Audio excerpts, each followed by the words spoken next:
नमस्कार, आवाज इंडिया में आप सभी का स्वागत है। मैं हूं सीमा। जम्मू कश्मीर के पहलगांव हमले का सीधा असर इस साल की अमरनाथ यात्रा पर पड़ा है। उपराज्यपाल मनोज सिन्हा ने बताया कि यात्रा के रजिस्ट्रेशन में इस बार 10.19% की गिरावट दर्ज की गई है। 22 अप्रैल को पहलगांव के बेसरन इलाके में हुए आतंकी हमले में 26 लोग मारे गए थे, जिसमें अधिकतर पर्यटक थे। सिन्हा के मुताबिक घटना से पहले रजिस्ट्रेशन की रफ्तार अच्छी थी, लेकिन उसके बाद रुकावट आई। अब तक 85,000 यात्रियों ने अपने रजिस्ट्रेशन की पुष्टि की है, जबकि पिछले साल ये संख्या 2.36 लाख थी। उपराज्यपाल ने कहा है कि सुरक्षा बलों की सक्रियता और प्रशासन की तैयारी से अब भरोसा लौट रहा है। श्री अमरनाथ श्राइन बोर्ड के पूर्व रजिस्टर्ड तीर्थ यात्रियों का पुनः सत्यापन शुरू कर दिया गया है। इस बार यात्रा 3 जुलाई से 9 अगस्त तक चलेगी। सुरक्षा के लिए 3 स्तरीय व्यवस्था की गई है और मॉक ड्रिल जारी है। पुलिस और सीएपीएफ की अतिरिक्त तैनाती भी की गई है। सेवा प्रदाताओं का सत्यापन भी पूरी तरह हो चुका है। हेलीकॉप्टर सेवाएं इस साल स्थगित की गई हैं, जिसे सुरक्षा कारणों के चलते निर्णय बताया गया है। सिन्हा ने कहा है कि तीर्थयात्री निजी वाहन से आ सकते हैं, लेकिन काफिले के साथ चलना बेहतर होगा। उन्होंने भरोसा दिलाया कि तीर्थयात्रियों, पर्यटकों और स्थानीय लोगों सभी के लिए पर्याप्त सुरक्षा के इंतजाम है।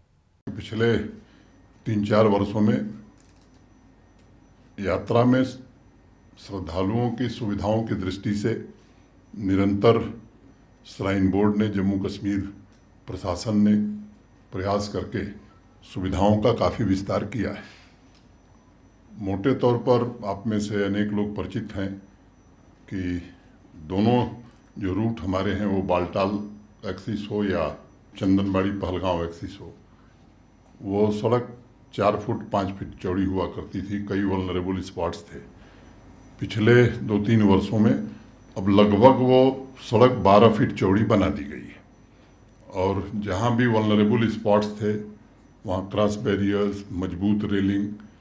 तो एक तरह से जिन लोगों ने पहले यात्रा देखी है, उस 4-5 फीट चौड़ी सड़क में ही यात्री भी चलता था, पालकी भी चलती थी, पोनी वाले भी चलते थे। बड़ी परेशानी होती थी और ख़ास तौर से जब बरसात हो जाती थी तो लोगों के लिए बड़ा मुश्किल हो जाता था। तो उस दृष्टि से मैं कह सकता हूं कि लोगों को पिछले बार भी जो फीडबैक मिला था, यात्रियों से फीडबैक मिले, इसका सिस्टम पिछले 3 वर्षों से उन्होंने प्रारंभ किया था, तो उसकी काफ़ी अच्छी सराहना हुई थी। ये भी आप सबके ध्यान में है कि RFID बेस्ड ट्रैकिंग का सिस्टम 3 साल पहले स्थापित कर दिया गया और eKYC के बाद ही RFID कार्ड सभी श्रद्धालुओं को, माने यात्रियों को, सभी सर्विस प्रोवाइडर्स को दिया जाता है। लाइव फीड के लिए हाई क्वालिटी कैमरा भी पूरी तरह से लगाए गए हैं। Integrated command and control centre एक राजभवन में चलता है और दूसरा पुलिस का एक सेंटर है जो निरंतर चलता रहता है। हेल्थ केयर फैसिलिटीज़ में भी पहले की तुलना में काफ़ी बदलाव हुआ है। पिछले साल 12 वर्षों में सबसे ज़्यादा यात्रा 5,12,000 रही। इस वर्ष 22 अप्रैल के पहले बड़ी संख्या में रजिस्ट्रेशन हुए थे। 22 अप्रैल की दुर्भाग्यपूर्ण घटना के बाद रजिस्ट्रेशन में थोड़ी गिरावट आई, लेकिन फिर से अब वो पिछले वर्ष की तुलना में अगर मैं कहूँ तो मोटे तौर पर 35-40 हज़ार पंजीकरण कम हुआ है। मैं उम्मीद करता हूँ कि 10.19% it's less than last year, लेकिन अब वो रफ्तार बढ़ गई है। जो लोग 22 अप्रैल के पहले रजिस्ट्रेशन कराए थे, उनसे दोबारा हमने रिक्वेस्ट किया कि आप अपनी यात्रा के बारे में कंफर्मेशन दीजिए। तो कल तक की जो सूचना है, 85,000 से ज़्यादा लोगों ने कंफर्म किया है कि हम यात्रा में आ रहे हैं। ये संख्या बढ़ती जा रही है।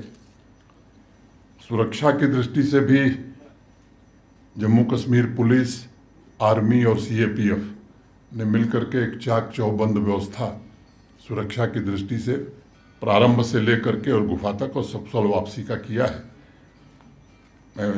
चाहे वो एरिया डोमिनेशन हो, MRTs की संख्या हो, 3 टियर सिक्योरिटी बेस कैंप में लगाई गई हो या डिप्लॉयमेंट का जहाँ तक सवाल है तो जेके पुलिस के भी ऑफिसर्स पहले की तुलना में ज़्यादा डिप्लॉय हुए हैं। सीएपीएफ की कंपनीज भी पहले की तुलना में ज़्यादा हैं और मैं कह सकता हूँ कि मॉक ड्रिल इन लोगों ने अपनी पूरी कर ली है। इसके साथ साथ टूरिस्ट स्पॉट्स की सिक्योरिटी को भी सुरक्षा बलों ने काफ़ी बढ़ाया है। तो मैं कह सकता हूं कि सर्विस प्रोवाइडर से लेकर के हर व्यक्ति का वेरिफिकेशन का काम भी मोटे तौर पर पूरा कर लिया गया है।